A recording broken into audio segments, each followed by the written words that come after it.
What's going on, my fellow Kino Lords? So I watched Dune Part 2 yesterday, but it's been kind of chaotic since then, and I haven't really had the chance to get this review out for you guys. It's still chaotic now, but I found some time in between to kind of, hopefully give my nuanced thoughts about how I feel about this film to you guys. Now, those of you who know, I was a huge fan of Dune Part 1. I know that at the time, most people liked it, but I feel like I was the most kind of fanatic about it. Um, it's probably just because I am like a Villeneuve fanboy, and just to see his style of filmmaking, his very kind of subtle but yet powerful artistic style, be fleshed out in an art house type of blockbuster film. I mean, we saw it already with Blade Runner 2049, but to see it come to fruition yet again with Dune Part 1, um, I was just automatically gonna just be satisfied, like no matter what. But it kind of still like exceeded my expectations, and I was still incredibly excited with what I witnessed with Doom Part One. Now a lot of people had complaints about Part One because they thought it was like an incomplete project, and I honestly I understood that. It's kind of a valid complaint because it does kind of end in an area where it feels, again, not the most satisfying. The conclusion itself didn't feel very gratifying, so it didn't really bother me all that much, but I could see why it would bother other people. So I was kind of one of those people that was telling them like, okay, well, just wait for Doom Part 2. I guarantee you Doom Part 1 a lot will feel a lot more qualitative when you watch Doom Part 2, and will feel just like it will feel more of like like an important piece to the puzzle than it will like a standalone film. And now, after watching Doom Part 2, yes, I at least I feel like I am vindicated a little bit, in the sense that I feel I feel satisfied that I was telling people to wait till Doom Part 2, because I feel like Doom Part 2 delivers so much, and what I feel like a lot of people wanted in Doom Part 1. There is just so much going on in this movie. So much going on. Honestly, I kind of wished it was longer, and I'll dive into that a little bit later. But what I will say right off the bat, which is the obvious, Villeneuve's aesthetic direction in this film is like balls to the wall insane. I just think his vision and his ability to present moments is unlike anything that you'll see like in a Hollywood blockbuster. Because in a lot of Hollywood blockbusters, yeah, you can watch and be like, oh, the action's great. And you can say that the same for Dune too. Honestly, the action sequences in this film, I was like sincerely impressed with Villeneuve's ability to direct action and capture action, because those were some of the, I mean, I know a lot of people are probably going to agree, is those were some of the most like compelling elements of the film. Um, just has this huge sense of grandiose and just this huge sense of magnitude to them, where you feel every fight, like you feel every single emotion with every fiber of your being. And I think the IMAX had a huge like it had a huge factor in that. I definitely encourage people to watch Doom Part 2 in IMAX, because in IMAX it just felt like so elevated. And there's a lot of films that I watch in IMAX and I'm like, all right, yeah, you could tell like the speakers were louder or whatever and the screen's bigger. But here it's like you could feel like your organs rattling. Like it was just, you could feel every single piece of sound design and every single beat within the cinematography just like radiating within every fiber of your being. And again, I personally recommend people to watch this in IMAX. I think that is probably the best way to watch this film, because you could tell that when it comes to everything aesthetic wise, sound, cinematography, it's all meant to be viewed in the best possible setting, which in my opinion is IMAX. So that's a huge element of it. But anyway, to get back to what I was saying, um in a lot of Hollywood blockbusters, people like it because the action is compelling, and people genuinely like the story and characters and stuff. But I feel like with Villeneuve's ability to bring his very personal style to the table when it comes to blockbuster filmmaking, there's just a different way that he goes about capturing moments with the use of sound design and with the use of film editing and with the use of cinematography that is just different from what you're used to seeing. It feels very stylistic yet incredibly immersive, and I just love the way he goes about bringing his style to this style of filmmaking and this genre of filmmaking that I generally speaking don't like. I'm not the biggest fan of, and I think he brings that to the table tenfold with this film, especially with, again, just his ability to utilize sound and imagery to his advantage and just bring this sense of uniqueness that, again, you don't really see. And I just really, really dug that element. I mean, I really liked it in Dune Part 1, but I think it's amplified in Dune Part 2, at least in my opinion. So yeah, like, with all the action sequences, I mean, there's sandworm sequences that are just like out of this world amazing, super immersive stuff. Fight sequences that are so fucking intense. I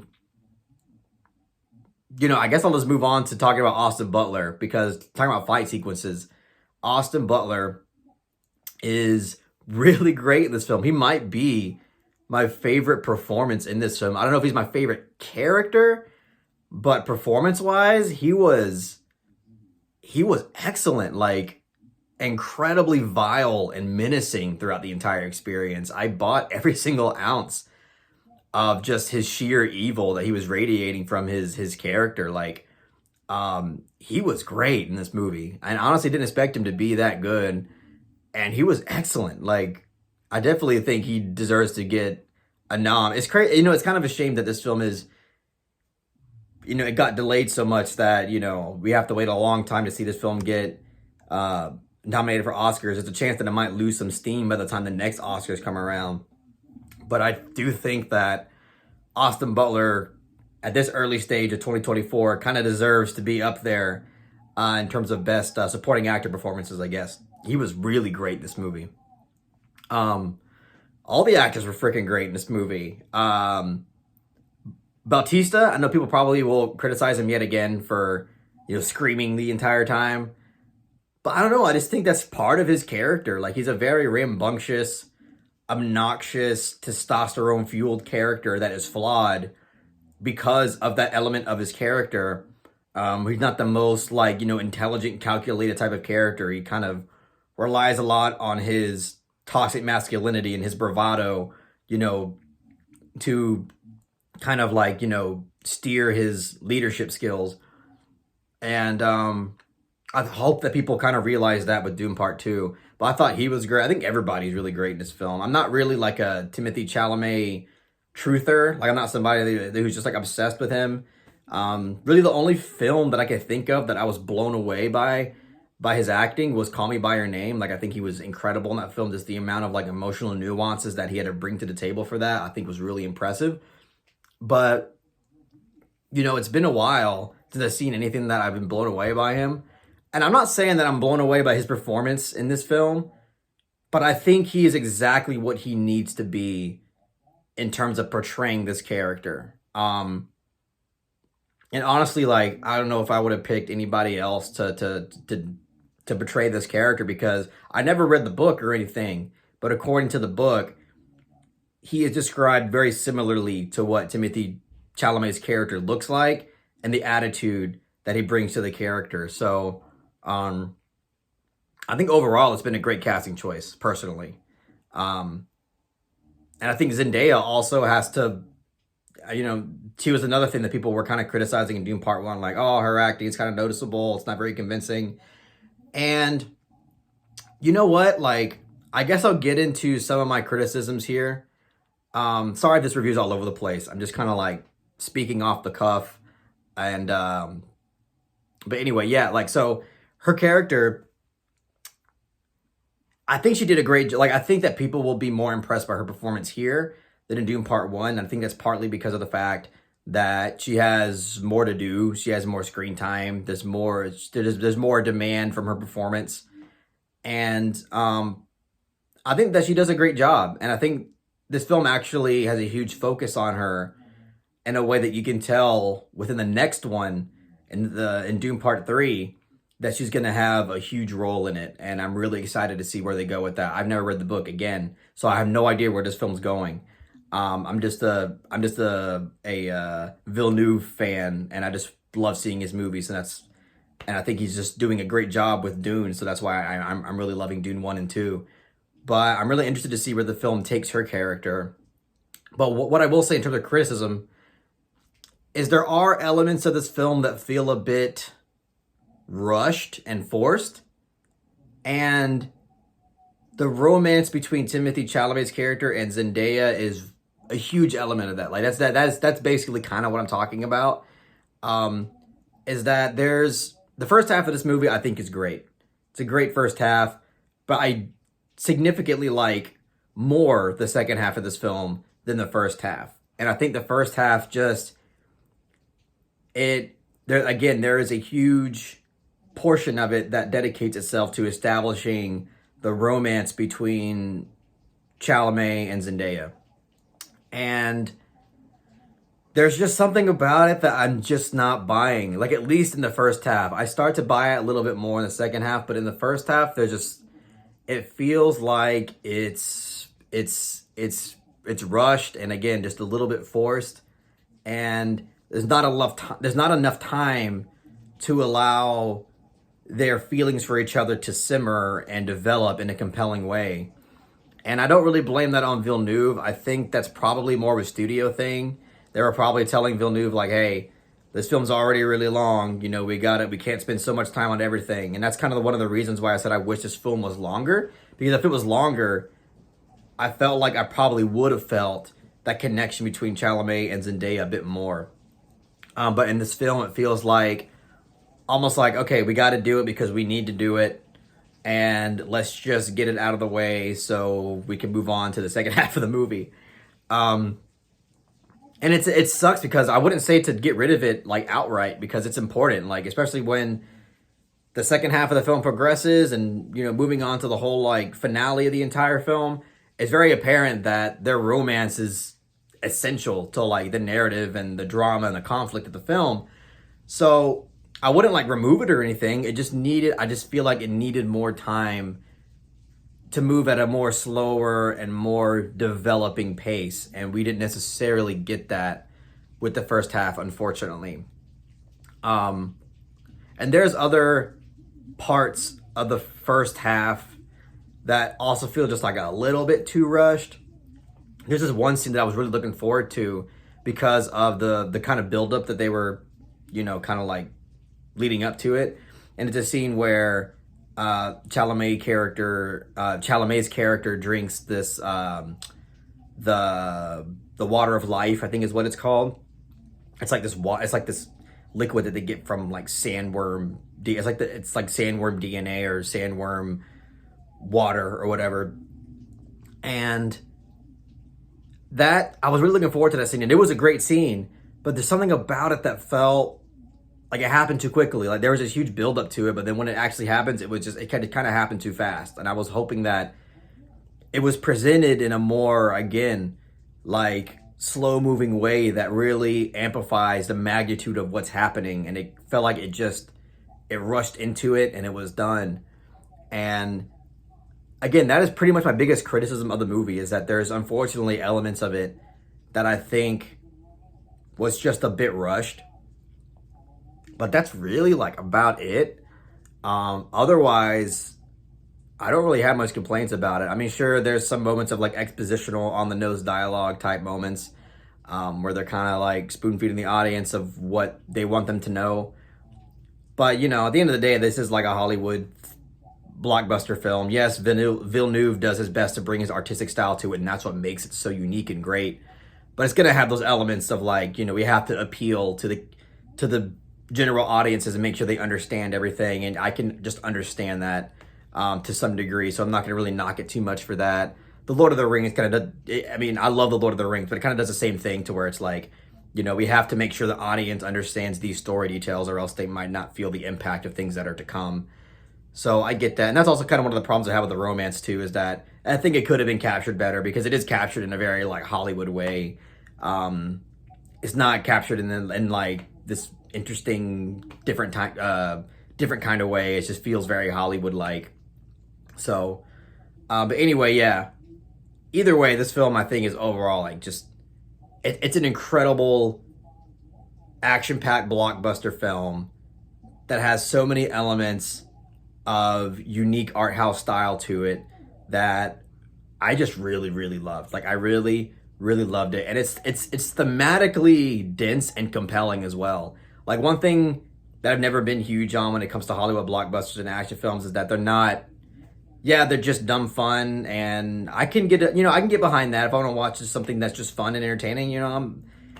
I don't, I won't have a stick up my ass. I can watch it and just enjoy it for what it is, but it won't be on the. I just don't put that on the same level as something like Dune that can give me those action-packed, entertaining moments, but also deliver something that is genuinely thought-provoking and thematically compelling.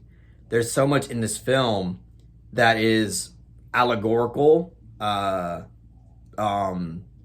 biblically speaking, when it comes to Christianity, really more specifically, whether it's a religious figure that's fulfilling prophecy, whether it's a figure that's even coming back from the dead kind of thing. And it just goes to show you how powerful it is when a population of people view a human being larger than themselves. Like when they view that human being as something larger than a human being, it's just like there's a power to that that is scary and dangerous, and it makes it to where why wouldn't they want this person to lead their people and lead their society? And I think, like, historically speaking, that's just always been the case, and human beings have exploited that cause and effect reality to where a lot, like, people are always trying to be that person. They're always trying to be the one. They're always trying to kind of prove themselves in this divine manner that can ultimately, lead them up to the top of the ranks and lead them to a more powerful position. And, whether it's for greed, whether it's just for sheer power itself, whether it's for the this kind of human innate desire to control, whether it's for lust, or whether whether it's for any of these motives, human beings have always tried to find a way to be that guy. And there's just something powerful about fulfilling prophecy that, makes people really believe that you are that guy. And either way, I think that this film does an excellent job at demonstrating how government and religion are just intertwined together. And I don't know, just I think it's a really thought-provoking piece of entertaining cinema that I truly, truly enjoyed. Because Chalamet's character is an interesting case, because we as the audience are almost like in the same boat as the people of Arrakis. We're also in a way like thinking, is this the guy? This might actually be somebody that is genuinely larger than life itself. And I love the way that the film explores that and establishes this, because it makes Chalamet's actions and what he does in the third act of this film much more like reactionary and much more engaging. And again, he's an interesting case because, again, a lot of people exploit this element of divine prophecy for their own gain and for their own selfish gains. But Chalamet's character is somebody who, at least we as the audience can view at this point, someone who has nothing but a good and just cause behind him. So he doesn't seem to be someone that is corrupted by the power that he feels he wields. And it gets a little tricky in the third act, because in the third act, you start thinking he is starting to exhibit elements of politicians that we don't like. He's very like politically savvy, and it gets a little shaky. And it's I love Villeneuve's ability to put us in the same boat as I feel like other characters are in this film. Zendaya's character is one of them. That's why she's so compelling, and I love the way that the film, builds her up so much to where you could just tell she's going to be a crucial part in the third film. So, yeah, I feel like I've rambled on enough, guys. I'm sorry if this video was too long, but there's just like a lot of stuff to dive into. Florence Pugh, fantastic. She doesn't have like this huge like emotional performance, but she's this very subtle kind of character, and I think she does a great job. Christopher Walken, fantastic. Everybody's fantastic in this movie. All the performances I think are really great. But Austin Butler, definitely to me, I think the standout. I think he's a standout. And yeah, this film is just shot beautifully, like from start to finish. Like I just love the way that this film is shot. Again, that's another thing that kind of separates it from your average, Hollywood blockbuster, is that they're not this well shot. They don't have this type of vision and this eye for presentation, and I just love seeing it done in a way that it really speaks to me. So, okay, I'll just stop there, guys. I'll just stop there. I could probably talk about this for like an hour, but I'll just stop. Yeah, I really, really dug Dune Part 2. I think it's awesome. I like it more than the first. And I'll give, for now, Dune Part 2 a soft 9 out of 10. Again, I don't think it's a flawless masterpiece because of the reasons that I mentioned, of it feeling a bit rushed and forced in certain areas. And that's unfortunate, because I think that's probably a studio issue. But it is what it is. Upon rewatch, it could go slightly up. I don't see my rating going down at all. But I'm excited to watch this. I want to catch this one more time in IMAX, because it was such an immersive and jaw-dropping experience to watch it in that setting. And I recommend everybody to watch it in IMAX.